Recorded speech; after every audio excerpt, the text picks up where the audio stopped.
O Senhor nos surpreende de formas que não conseguimos prever. Ele realiza planos, prepara encontros, move situações. E este foi um momento marcante para a igreja, um testemunho vivo da fé e da manifestação da graça divina. Agora, queremos nos voltar à Tua palavra, a Tua palavra que é viva, poderosa, mais afiada que uma espada de 2 gumes. Ela tem o poder de transformar, de salvar, de oferecer vida eterna. Somente a Tua palavra, Senhor, é capaz de nos conduzir à eternidade. Em nome de Jesus, amém, amém e amém. Tenho caminhado por esse mundo há décadas, pregando o Evangelho, ensinando a verdade, cruzando continentes em missão. E mesmo com o passar do tempo, sigo com o mesmo propósito: expor as mentiras do inimigo e revelar a luz da verdade de Deus. Uma das maiores mentiras que o inimigo espalhou nesta terra, especialmente aqui, é a idolatria. Essa é uma das raízes mais profundas do engano espiritual. Quero ler com você um trecho da Escritura. O profeta Isaías, instrumento de Deus, profetizou verdades profundas sobre o Messias: o nascimento virginal, a descida do Espírito Santo no batismo, o propósito de salvar, curar, libertar. Ele profetizou o sacrifício. Ele foi ferido pelas nossas transgressões. O castigo que nos traz a paz estava sobre ele.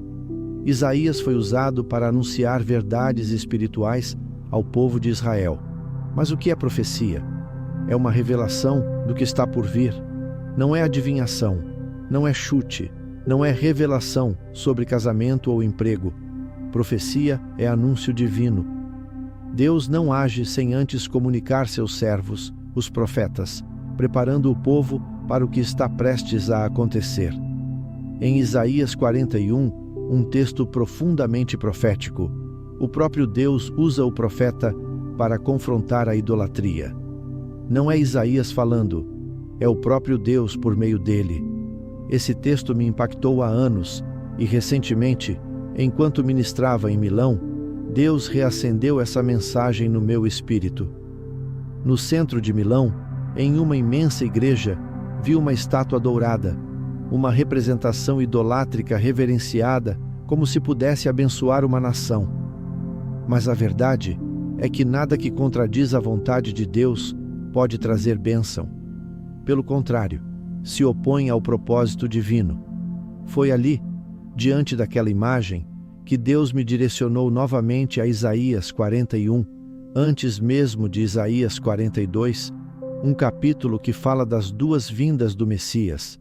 Em Isaías 41, Deus declara com firmeza: os ídolos não são nada, e diz assim: apresentem seus argumentos, tragam suas razões, mostrem-nos o que está por vir, revelem o futuro, para que possamos ver se são realmente deuses, façam algo, bem ou mal, para que fiquemos admirados. Mas ele conclui: vocês são menos que nada, suas obras são vazias, suas imagens fundidas são vento e ilusão. É Deus desafiando os ídolos. Se são deuses, provem, mostrem o futuro, revelem o que disseram e se cumpriu. Mas só o Senhor conhece o fim desde o princípio. Ele é o único verdadeiro, eterno e onisciente. Porque se fossem deuses, teriam o conhecimento absoluto, saberiam o futuro. Mas Deus responde de forma direta: vocês não sabem nada. São como o vento, são o vácuo, são coisa nenhuma. E logo em seguida, ele prova sua grandeza.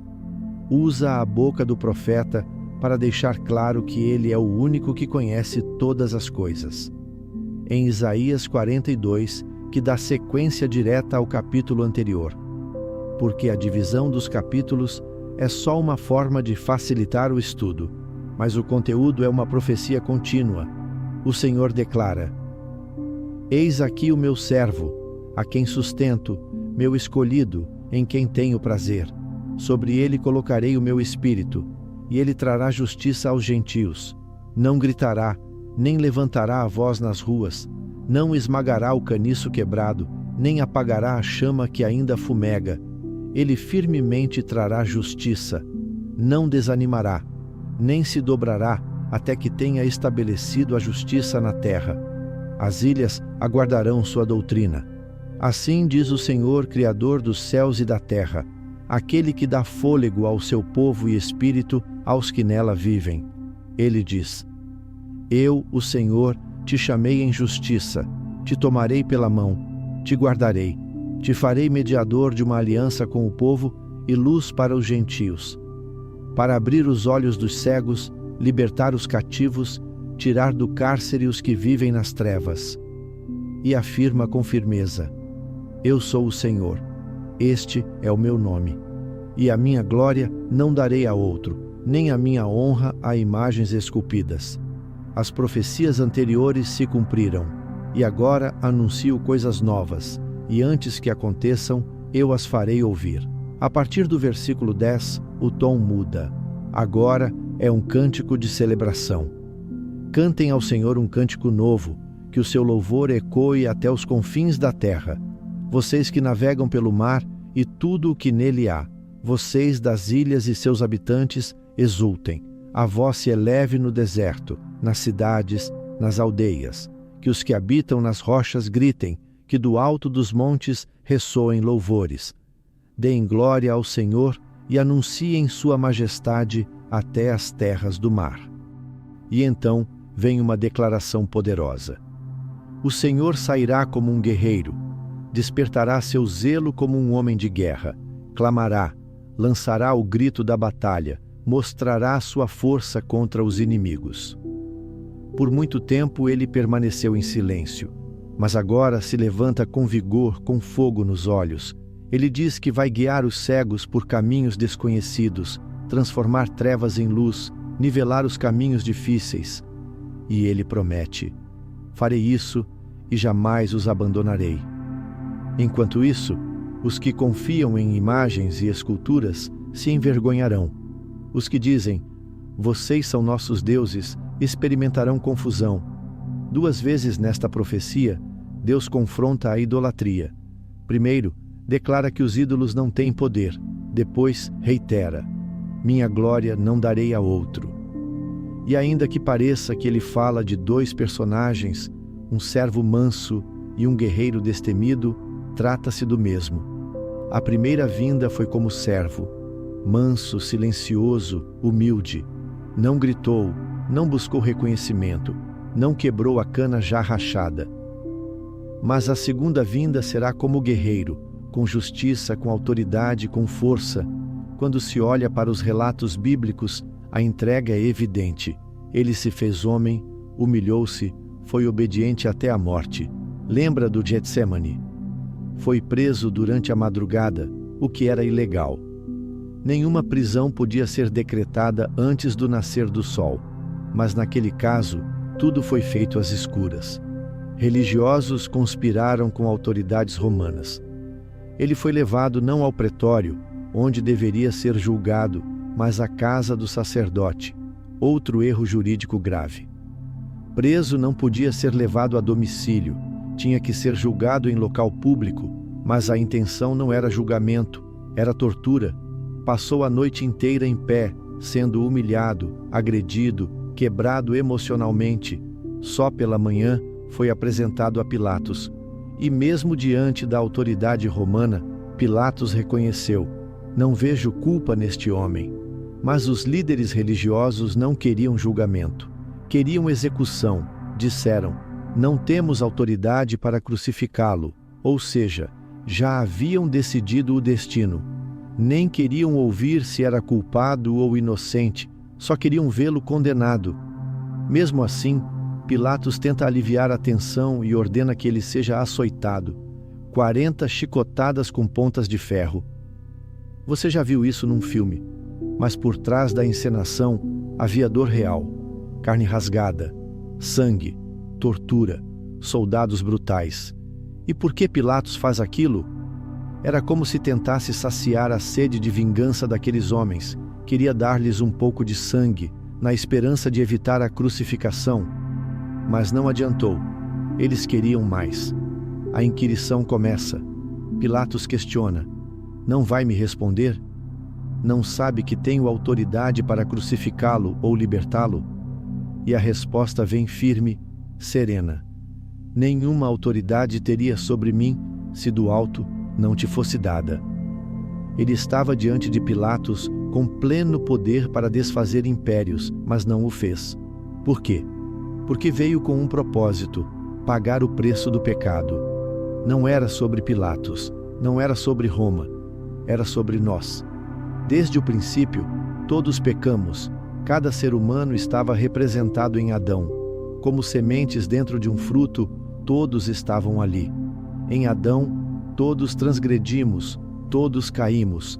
Perdemos a identidade de filhos de Deus que nos foi dada na criação. O homem foi formado como filho. Está escrito: Adão, filho de Deus. Feito à imagem e semelhança da Trindade, Pai, Filho e Espírito Santo. O homem foi moldado para refletir a glória de Deus e viver com Ele eternamente. Mas ao escolher o pecado, morreu. E a morte, na perspectiva divina, não é um funeral, é separação eterna. A morte espiritual é o rompimento com Deus. Todos vão experimentar a primeira morte, o corpo voltando ao pó. Mas há uma segunda morte para quem rejeita a salvação. A Bíblia é clara: o salário do pecado é a morte. E sendo Deus justo, não pode deixar a sentença impune. Um juiz não assina uma condenação para depois ignorá-la. Ele precisa cumprir a justiça. Desde o Éden, a sentença foi proclamada. A humanidade estava condenada. Mas o amor de Deus se manifesta.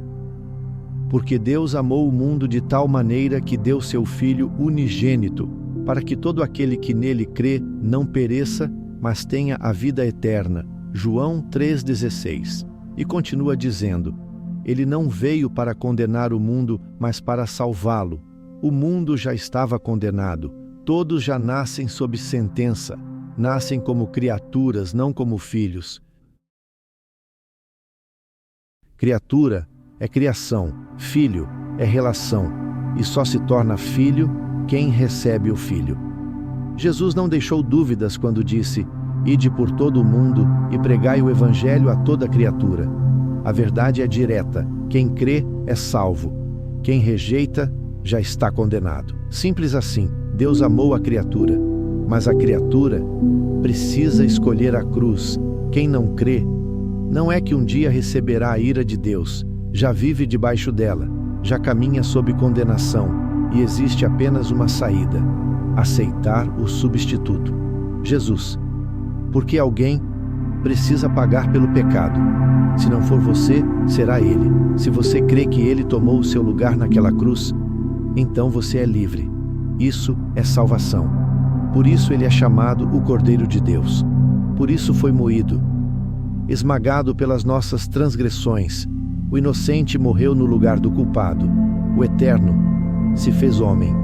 Foi obediente até a morte, e morte de cruz. Mas Ele morreu por um motivo: amor. Porque se um homem morre, ele não volta. Mas se Jesus morre, Ele ressuscita. Aleluia.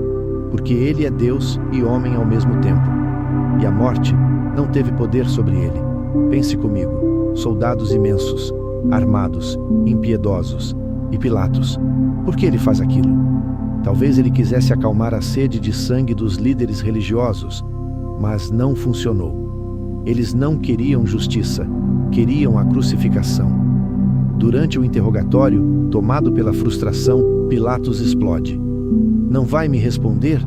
Não sabes que tenho poder para te soltar ou crucificar? E Jesus, sereno, com autoridade celestial, responde: Nenhuma autoridade teria sobre mim se do alto não te fosse concedida. Pare e pense. Aquele que estava diante de Pilatos tinha poder para destruir todo o Império Romano com uma só palavra, mas ele não fez. E por que não fez? Porque o propósito era muito maior. Ele veio para pagar o preço, para substituir você e a mim naquela cruz. Não foi culpa de Pilatos, nem só dos soldados. Fomos nós, todos nós. Desde Adão, pecamos. Todos fomos destituídos da glória. Perdemos o DNA original de filhos. Fomos criados à imagem de Deus. Mas o pecado corrompeu tudo, Morte não é só física, é separação eterna do Deus vivo. Todos passarão pela primeira morte, mas sem Cristo, muitos enfrentarão a segunda. A Bíblia é clara: o salário do pecado é a morte. E Deus, como juiz justo, não pode ignorar essa sentença, mas por amor, Ele enviou o único capaz de cumprir a justiça, o próprio Filho. Ele deu o unigênito, para que todo aquele que crê não pereça, mas tenha vida eterna. Mas entenda uma coisa: todos nascem criaturas, só se tornam filhos os que recebem o Filho. Jesus veio buscar o que já estava perdido, transformar criaturas em filhos. Agora, a escolha é sua: aceitar ou rejeitar, crer ou ignorar. Mas saiba, alguém tem que pagar pelo pecado. Ou é você, ou é Ele. Se você crê que Ele morreu no seu lugar, você está livre. Essa é a boa notícia. Esse é o Evangelho. Se essa mensagem tocou o seu coração, não guarde só para você. Compartilhe, deixe seu like, inscreva-se no canal e ative o sininho para receber mais palavras como essa. E se quiser continuar essa jornada, assista o próximo vídeo recomendado.